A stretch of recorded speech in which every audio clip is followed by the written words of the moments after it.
Welcome to another deep dive.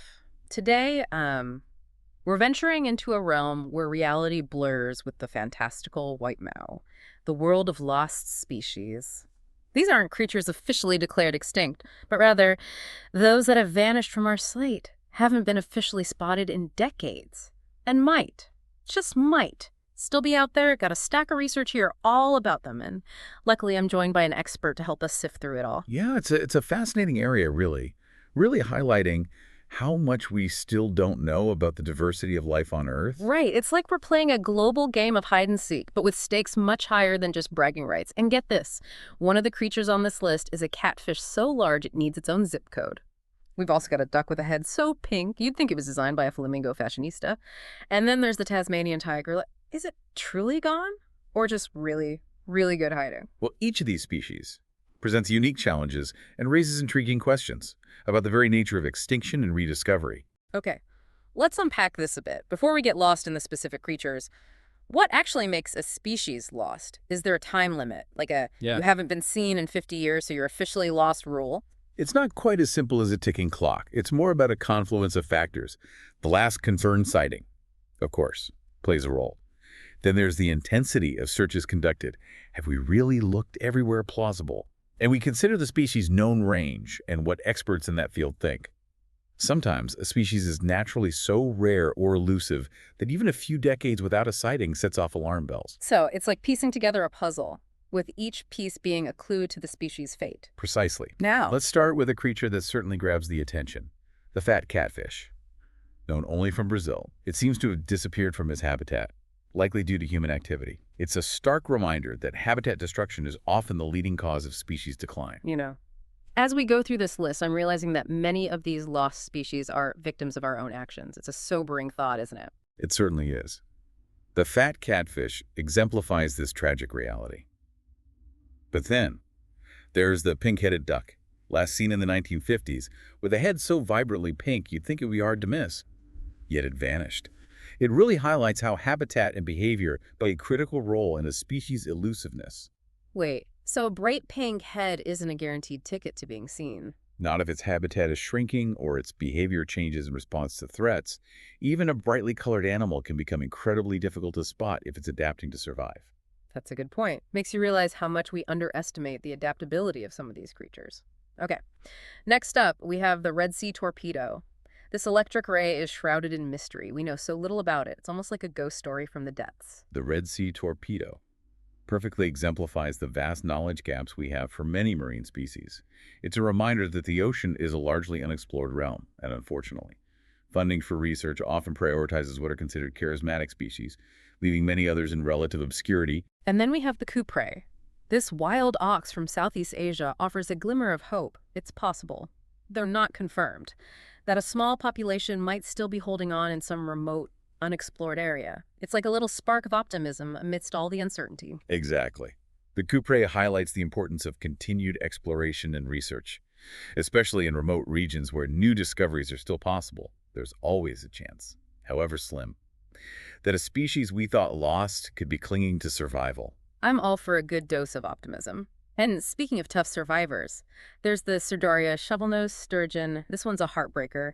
Overfishing and habitat degradation are likely the reasons behind its disappearance. It's a classic tale of how human actions can have a domino effect on ecosystems. You've hit the nail on the head. The Cerdaria shovelnose sturgeon's story underscores the interconnectedness of these threats. Overfishing can decimate a population, and habitat loss removes the very foundation they need to recover. It's a double whammy. And speaking of disappearing acts, how about the lost shark? This one's almost unbelievable, never documented alive, only known from museum specimens. How is that even possible? It makes you wonder how many other species might be out there, unknown to science, that have already vanished. The lost shark is a fascinating case indeed. It underscores the fact that our knowledge of biodiversity, even in seemingly well-studied regions, is far from complete. There are undoubtedly species out there that have evaded our detection, perhaps already gone before we even knew they existed. Kind of a humbling thought, isn't it? Okay, now for a story that really piques my curiosity. Miss Waldron's red colobus. This is where things get interesting. We have intriguing evidence. Red fur that doesn't match any known species in the area, coupled with local reports of a monkey fitting the description. Could this be our lost primate? The case of Miss Waldron's red colobus is particularly compelling because it underscores the importance of local ecological knowledge. Combining scientific data with first-hand accounts from people living in the region can be incredibly valuable, especially when dealing with elusive species. It's like a real-life detective story, piecing together clues from different sources to solve the mystery. And then there's the Himalayan quail, a bird last seen in the late 19th century. Maybe its elusiveness is its saving grace.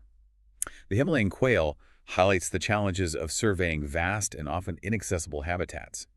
Some species are naturally adept at avoiding detection, and their very elusiveness can make it difficult to determine their status with certainty. It's like they're playing a game of hide-and-seek on expert level. And speaking of hiding, who could forget the ivory-billed woodpecker? Occasional reports and disputed evidence keep hope alive for this iconic American bird. What makes this one so intriguing? The ivory-billed woodpecker embodies the power of hope and the allure of rediscovering a species once thought lost. It also highlights the challenges of confirming a species' presence based on fleeting glimpses or ambiguous evidence, particularly in dense and challenging habitats. Okay, now for the poster child for lost species, the thylacine, also known as the Tasmanian tiger. Such a sad story. The last one died in captivity, but are there others out there, somewhere in the wilds of Tasmania? The thylacine story serves as a poignant reminder of the devastating consequences of human-induced extinction. But it also sparks debate about the ethics and feasibility of de-extinction. Could we, or should we, bring back a species that we drove to extinction? It's a complex question with no easy answers. It really makes you ponder our role in shaping the fate of other species. Now, before we move on to the broader implications of all this, we've got a couple more contenders to add to our list. The New Zealand greater short-tailed bat seems to have fallen victim to introduced predators like rats, a common threat to island species. The plight of the New Zealand greater short-tailed bat highlights the fragility of island ecosystems and the devastating impact of invasive species, introduced predators, and diseases can wreak havoc on native species that have evolved in isolation and lack defenses against these new threats. It's a reminder that even seemingly small actions, like accidentally introducing a new species, can have profound consequences. And finally, we have the Chinese paddlefish, one of the largest freshwater fish. It's a victim of the heavily impacted Yangtze River. The Chinese paddlefish is a tragic example of how multiple human pressures can converge to drive a species to extinction. Habitat degradation, overfishing, and pollution have all contributed to its demise, mirroring the challenges faced by freshwater ecosystems around the world. It's a stark reminder that freshwater ecosystems are often overlooked. When we talk about biodiversity loss, yet they are incredibly rich and vital to our planet's health. It's like, True Teddy, we're focused on saving the stars of the show while the supporting cast is quietly disappearing. And that's a problem because, as we've seen with these lost species, every creature plays a role in the grand ecosystem drama. But here's a question that keeps popping into my mind. What are the actual chances of finding any of these creatures again? Is it like winning the lottery? Or is there a real possibility of rediscovering these lost wonders? It's a question that scientists grapple with constantly. The odds vary wildly depending on the species and its circumstances. Think about it. A creature restricted to a tiny island that's been thoroughly searched has lower odds than something ranging across vast, unexplored rainforest. So there's no magic formula. It's a blend of science, persistence, and maybe a dash of luck. Exactly. And that's where the concept of Lazarus species comes in. Creatures that reappear after being declared extinct. Remember the coelacanth, that ancient fish, thought to have vanished millions of years ago, was rediscovered in 1938, a living fossil. Wow. Talk about a plot twist. But those Lazarus species, they're more than just cool stories, right? They tell us something important about how we approach extinction. Absolutely. They remind us that absence of evidence isn't evidence of absence. It's incredibly difficult to prove with absolute certainty that something no longer exists, especially when dealing with creatures that are naturally rare, elusive, or inhabit remote and challenging environments. So, even when the odds seem stacked against them, there's still a sliver of hope that these lost species might surprise us. But realistically, even with those rare rediscoveries, the overall trend is pretty clear. We're losing species at an alarming rate. And as we've discussed, human activity is at the heart of this crisis. Unfortunately, that's the harsh reality we're facing. Think about the major drivers of biodiversity loss: habitat destruction, overexploitation of species, pollution, Climate change, the introduction of invasive species, they all stem from human actions. It's heavy stuff for sure, but sometimes, when I think about the scale of the problem, I get a bit overwhelmed. I'm just one person. What can I actually do to help? Does it even make a difference? That's a question many people struggle with. It's easy to feel powerless in the face of a global crisis, but it's crucial to remember that every action, no matter how seemingly small, can contribute to a solution. Okay, so what kind of actions are we talking about? Give me some examples. Well, for starters, we can become more conscious consumers. Do you really need that exotic pet or that product made from endangered species? We can support sustainable practices, whether it's choosing sustainably sourced seafood or advocating for responsible land management in our communities. Those are great points. But it's not just about individual choices, right? There's a systemic aspect to this whole issue. You're absolutely right. We need to push for stronger environmental regulations, support policies that protect biodiversity, and hold industries accountable for their impact on the natural world. And let's not forget the power of education and awareness. Right. The more people understand the importance of biodiversity and the threats it faces, the more likely they are to take action. It's about fostering a sense of connection and responsibility, realizing that we're part of this intricate web of life, not separate from it. Exactly. We need to move beyond the mindset of conquering nature and embrace a more harmonious and sustainable relationship with the planet. And that starts with recognizing the intrinsic value of all species, even those that may not seem directly beneficial to us. I think that's a really crucial point, Bri. Understanding that biodiversity isn't just about preserving what's useful to humans, it's about recognizing the inherent right of all living things to exist and thrive. But going back to the science for a moment, you mentioned earlier that declaring a species extinct isn't a simple process. Can you walk us through that? How do scientists actually make that call? Well, it's a rigorous and multifaceted process. Think of it as a scientific investigation with a very high burden of proof. It starts with gathering all available evidence, the historical sightings, museum specimens, any data from past surveys. Then, experts analyze that information, often using sophisticated modeling techniques to estimate the probability of a species' persistence given the known threats and its last known location. So it's not just a matter of not seeing a creature for a while. There's a whole lot of data crunching and expert analysis involved.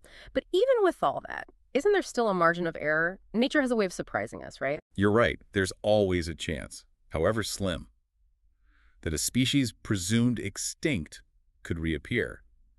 Think about those Lazarus species we discussed earlier. They underscore the limitations of our knowledge and the resilience of life. It's almost as if nature is reminding us that we don't have all the answers, and that we should never underestimate the power of adaptation and survival. Precisely. And that brings us to another fascinating aspect of this field, the role of citizen science in rediscovering lost species. Citizen science, you mean everyday people getting involved in scientific research? Exactly. With the rise of technology and online platforms, people from all walks of life can contribute to biodiversity research. They can report sightings, upload photos, and participate in data collection efforts, adding valuable information to the scientific community's understanding of species distribution and abundance. That's amazing. So even if we're not scientists ourselves, we can still play a role in helping to rediscover these lost species. Absolutely.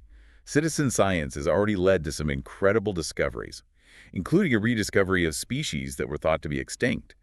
It's a testament to the power of collective effort and the importance of engaging the public in scientific endeavors. I love that. It's like we're all part of this grand adventure, working together to unravel the mysteries of the natural world. But it's not just about the thrill of discovery, right? There's a deeper purpose to all of this. You're right. The search for lost species is ultimately about more than just finding those elusive creatures. It's about understanding our impact on the planet, recognizing the interconnectedness of all living things, and taking responsibility for the future of biodiversity. It's a powerful reminder that we're not just passive observers in this grand scheme of things. We have the power to make choices that shape the fate of other species and the health of our planet. But before we get too philosophical, I want to bring it back to our listeners. We've journeyed through the fascinating and often heartbreaking stories of these lost species. Each one, from the fat catfish to the thylacine, has sparked curiosity and raised important questions about our relationship with the natural world. Now, I'm turning it over to you. Out of all the creatures we discussed today, which one captured your imagination the most? It's a tough choice. Yeah. Was it the sheer mystery of the Red Sea torpedo, lurking in the depths? Or perhaps the glimmer of hope surrounding the Couperet, possibly holding on in those remote forests? Maybe it was the poignant story of the thylacine, a reminder of what we can lose. Yeah, each story touches on something different, right? Mystery, hope, loss, and even a bit of adventure. And that brings me to a final thought-provoking question. If you were to lead an expedition in search of one of these lost species, which one would you choose, and where would you begin your search? Hmm. Would you brave the dense jungles of Brazil, seeking the legendary fat catfish, or perhaps trek through the wetlands of India, hoping to catch a glimpse of that flamboyant, pink-headed duck? Imagine yourself on that expedition. What clues would you follow? What challenges would you face? It's a thrilling thought, isn't it? To be on the front lines of discovery, potentially rediscovering a creature thought lost to time. Absolutely. And who knows, maybe one day, one of those expeditions will lead to a remarkable rediscovery, proving that hope is never truly lost. And that's what makes this field so captivating. It's a blend of science, exploration, and a touch of wonder. It reminds us that there's still so much to learn about our planet, and that even in the face of loss, there's always room for hope and discovery. Well said. And for our listeners who are eager to delve deeper into these incredible creatures, I encourage you to check out the source material, Top 10 Lost Species That Are Likely Out There, the Top Tens. It's a fascinating read that will leave you with an even greater appreciation for the hidden wonders of our world. It's a great resource for anyone who wants to learn more about these lost species and the challenges they face. And who knows, maybe it will even inspire you to join the search for these elusive creatures. That's it for our deep dive into the world of lost species. It's been an incredible journey, hasn't it? It certainly has. We've explored the mysteries of creatures that have vanished from our sight, learned about the complex challenges facing biodiversity, and discovered that even in the face of loss, there's always hope. And most importantly, we've been reminded that each of us has a role to play in protecting our planet's incredible diversity of life. So, until next time, keep exploring, keep questioning, and never lose that sense of wonder for the natural world. And who knows, maybe you'll be the one to make the next great discovery.